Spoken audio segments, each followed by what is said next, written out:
Debbie always impressed me because when I go in, I didn't know her, she didn't know me when I got there, but she was just so open and welcoming and glad to see me, you know.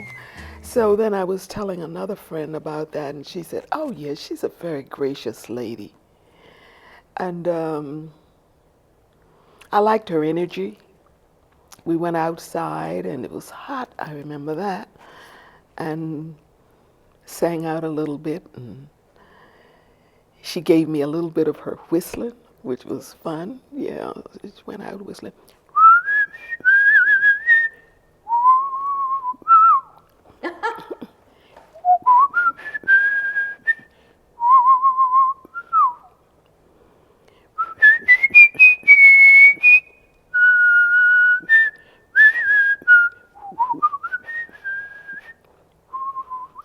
Oh, we laughed so. Oh, we laughed so. She said, "You can whistle." I said, "I told you I could."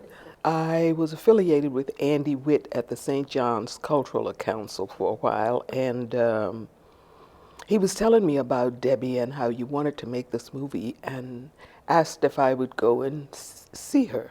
So I went over to the nursing home where she was, and yeah, I guess I was going to interview her, but we just got into a soft, smooth place, and she's always very gracious and happy to have guests. So we went outside, and before I went, Andy had given me one of her CDs to listen to.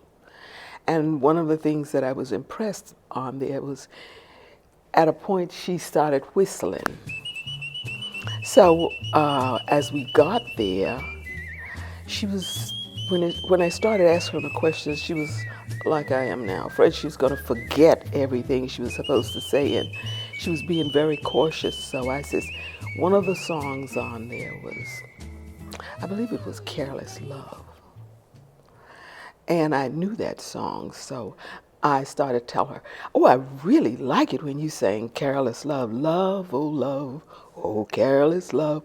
She said, "Oh, yeah." Eyes lit up, and right away she was ready to talk. She was on stage as fast as that. She was an easy one. And then she started to sing that, and I said, "Oh, I love that place in there where you start whistling." She said, "Oh, I've got to tell you about that. We were in Japan, and I was singing, and I forgot my lines. And I just started to whistle. She said the audience went wild for it. They loved it. So that was a very good story for me. From that, she just told me a lot about leaving St. Augustine and her coming back. I really was sort of not wanting to hear too much of it because it was such a bad story. To come back home after being a star around the world and can't even get a job except in a restaurant was. So I was leaving that part alone and wanting to hear about her travels, and she just told me about some of the places she sang and how she enjoyed that. And for a moment there, she was in a very good space. So you've heard her music. How does it make you feel? What do you think about her, Jan? She's Her voice. she's in there with Billie Holiday, and there's a couple others that I can't, maybe Ella. Ella's a little later. Ella Fitzgerald, that is. But I liked her voice. I loved her singing it. I said, "Oh, you're so good singing." So of course, everybody that sings want to hear that. So she was very, very open after we started the little singing. But I told her that I could whistle. She said, "Can you whistle?" I said, "Yeah, I can whistle." I said, I grew up walking behind my dad, just following him. And my dad didn't sing, but he always whistled. So Dad is whistling, I'm going to learn to whistle. And Debbie thought that was just hilarious.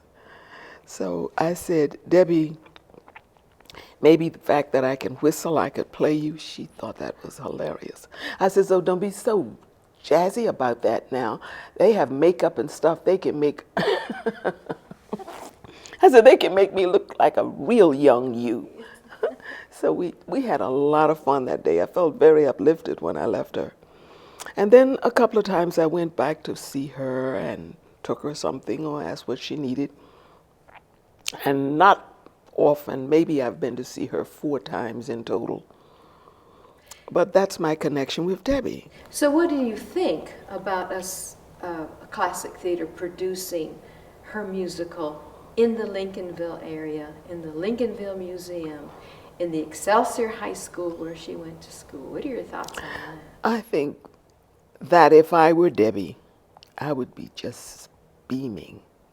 She said it had taken too long. That's what she says. She says, I may not be here. I said, well, hang on, you might. Just hold on for a minute. And so we laughed at that. But I think it's great, and especially, now that she's ill, that would be just a wonderful thing, I would think. Baby. Baby. Ooh, baby. Don't know what you do to me.